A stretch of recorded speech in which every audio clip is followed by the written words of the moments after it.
You see, if you look at what happened in the last couple of months, it's quite unfortunate that it's a combination of sabotage, vandalism that has led to the situation we have today.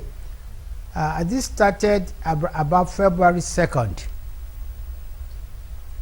By February 2nd, we were able to generate 5,074 megawatts of power. This is unprecedented in Nigeria. Unfortunately, 2 days after this, the Nigerian gas company asked us to pull back because they were doing a routine maintenance. We were trying to recover from this when the vandals attacked the Forcados export line. And when you attack this kind of line, it means that most of the oil companies will shut down. There will be no production of oil or gas, and when there is no gas, you are going to have problems with your electricity, generation. While this was going on, some unions also went to picket the Ikeja disco, and in collaboration with the National Production Center in Osogbo, the entire transmission line was again shut down. This was compounded about 5 days ago when the NNPC union again went to shut down to Utarogu gas plant. So these are the kind of things that have happened, and you cannot really hold the government fully responsible for some of these actions. Well, many will disagree. They will say the buck stops at the government's table because none of these reasons are exactly new in this country. And if the government says their arguments or their maybe operation, modus operandi is superior, which is why they were elected, possibly, they should come up with solutions which the people should see. No, I agree with you, Chamberlain. But again, I think Nigerians must also come to grips with the fact that the power sector has been privatized today. We have sold all our generating plants. We sold the rights to distribute, and it's not like before when we had NEPA.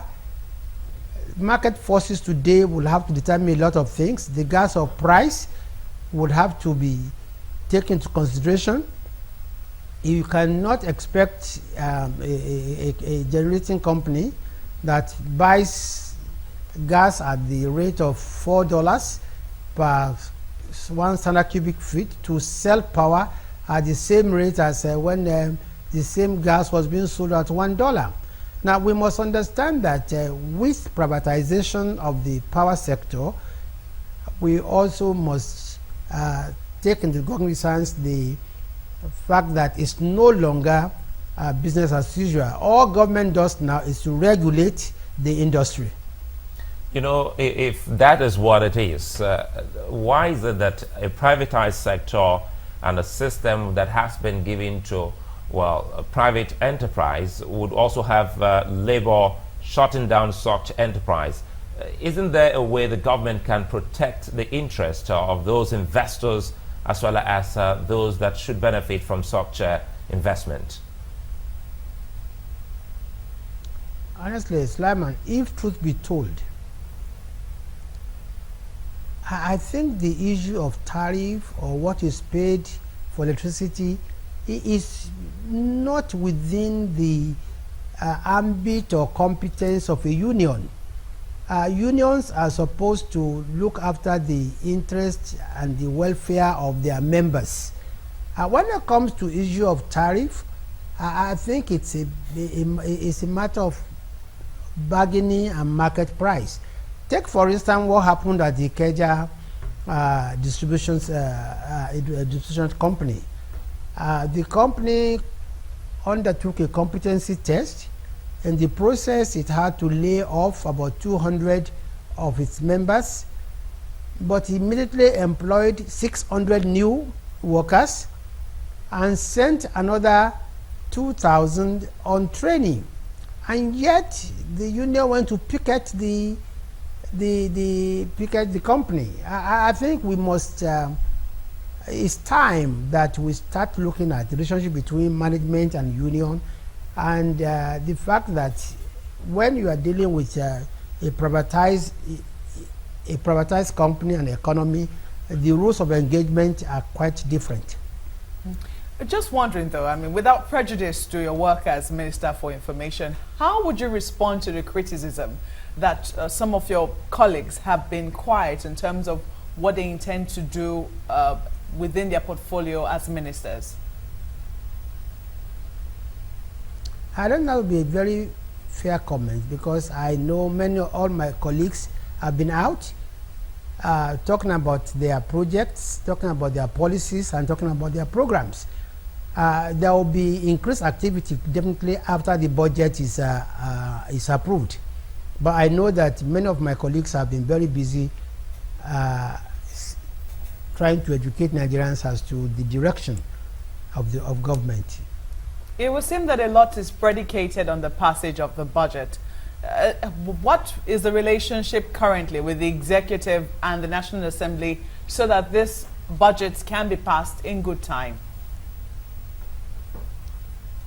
We have every reason to believe that the budget will be passed in good time, and the working relationship today between the National Assembly and the executive is quite cordial. Now let's talk about, security. The focus has been on the Northeast for a while, but right now we're beginning to see pockets of conflicts and clashes in other parts of the country.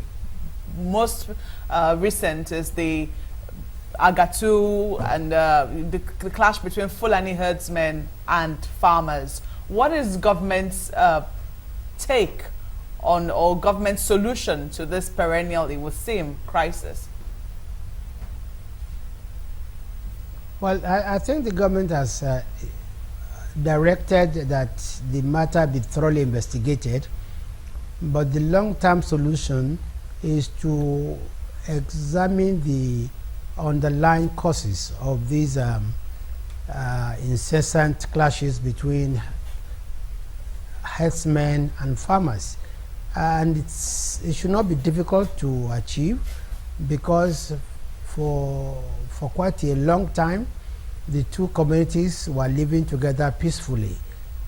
We must therefore appeal to our leaders, traditional leaders, community leaders, to go back to those values, those shared values that allowed them to live, peacefully before now.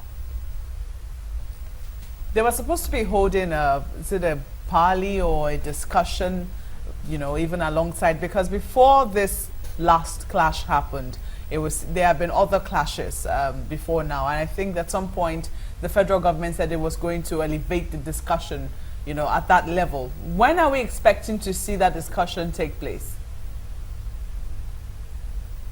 I think that is already taking place. If you follow the news, the governors of Benue and Nasarawa State jointly went to inspect the site of the clashes, and that was quite good, and it brought a lot of morale to the people, and people felt that the government is serious about resolving these issues.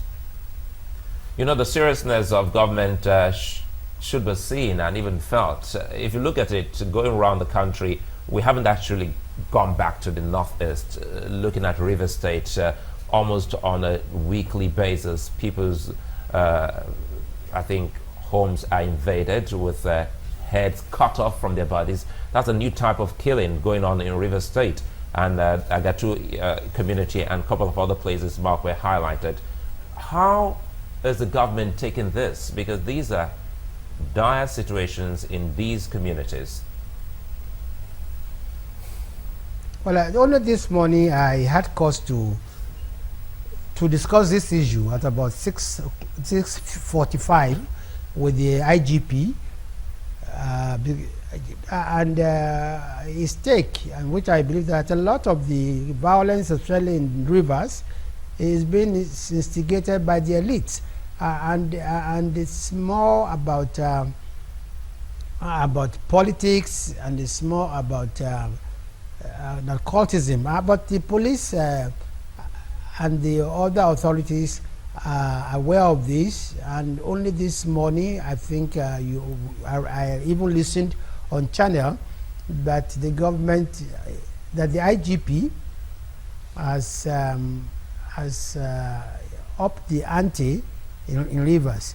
But frankly speaking, we are very worried and concerned about this upsurge in criminality, especially in Rivers State, and the government would do the proper thing. Some will say they've heard this before, because it's gone almost a month now and we haven't heard of a single arrest of anyone who has been carrying out such a heinous act.